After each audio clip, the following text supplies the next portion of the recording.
भृगुजी ब्रह्मा जी के मानस पुत्रों में से एक हैं।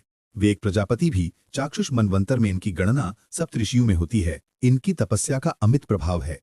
प्रजापति दक्ष की कन्या ख्याति को इन्होंने पत्नी रूप में स्वीकार किया। उनसे धाता विधाता नाम के 2 पुत्र और श्री नाम की एक कन्या उत्पन्न हुई। इन्हीं श्री का पाणिग्रहण भगवान नारायण ने किया था। इनके और भी बहुत से पुत्र हैं जो अलग अलग मनवंतरों में सप्तऋषि हुआ करते हैं। वाराह कल्प के दूसरे द्वापर में महादेव ही भृगु के रूप में अवतीर्ण होते हैं। सुप्रसिद्ध महर्षि च्यवन इन्हीं के पुत्र हैं। इन्होंने अनेकों यज्ञ करे कराए और अपनी तपस्या के प्रभाव से अनेकों को संतान प्राप्ति कराई। ये श्रावण और भाद्रपद में भगवान सूर्य के रथ पर निवास करते हैं। प्रायः सभी पुराणों में महर्षि भृगु की चर्चा आई है। उसका अशेषतः वर्णन तो किया ही नहीं जा सकता। हाँ, उनके जीवन की एक बहुत प्रसिद्ध घटना जिसके कारण सभी भक्त उनको याद करते हैं। एक बार सरस्वती नदी के तट पर ऋषियों की एक बहुत बड़ी परिषद बैठी थी। उनमें यह विवाद छिड़ गया कि ब्रह्मा विष्णु महेश इन तीनों में कौन बड़ा है, कौन गुणातीत है।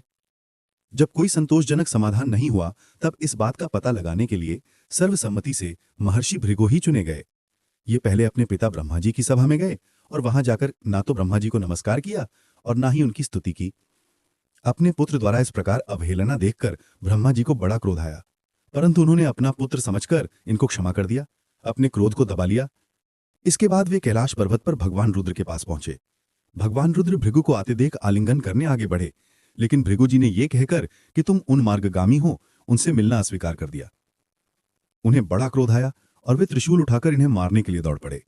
अंततः माता पार्वती जी ने उनके चरण पकड़कर प्रार्थना की और क्रोध शांत किया। अब विष्णु भगवान की बारी आई। ये बेखटके वैकुंठ में पहुंच गए। वहां ब्राह्मण भक्तों के लिए कोई रोक टोक तो है नहीं। ये पहुंच गए भगवान के शयनागार में।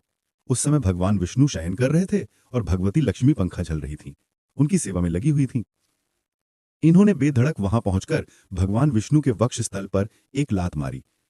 तुरंत भगवान विष्णु अपनी शैया से उठ गए और इनके चरणों पर अपना मस्तक रखकर नमस्कार किया और बोले, भगवान आइए आइए, विराजिए। आपके आने का समाचार ना जानने के कारण मैं आपके स्वागत से वंचित रहा। क्षमा कीजिए, क्षमा कीजिए। कहाँ तो आपके कोमल चरण और कहाँ मेरी वज्र कर्कश छाती। आपको बड़ा कष्ट हुआ। उन्होंने कहा, ब्राह्मण देवता, आपने मुझ पर बड़ी कृपा की। आज मैं कृतार्थ हो गया। अब ये आपके चरणों की धूलि सदा मेरे हृदय पर रहेगी।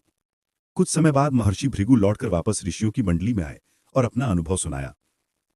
इनकी बात सुनकर ऋषियों ने एक स्वर में निर्णय किया कि जो सात्विकता के प्रेमी हैं, उन्हें एकमात्र भगवान विष्णु का ही भजन करना चाहिए। महर्षि भृगु का संबंध साक्षात ईश्वर से है। इनकी स्मृति हमें भगवान की स्मृति प्रदान करती है।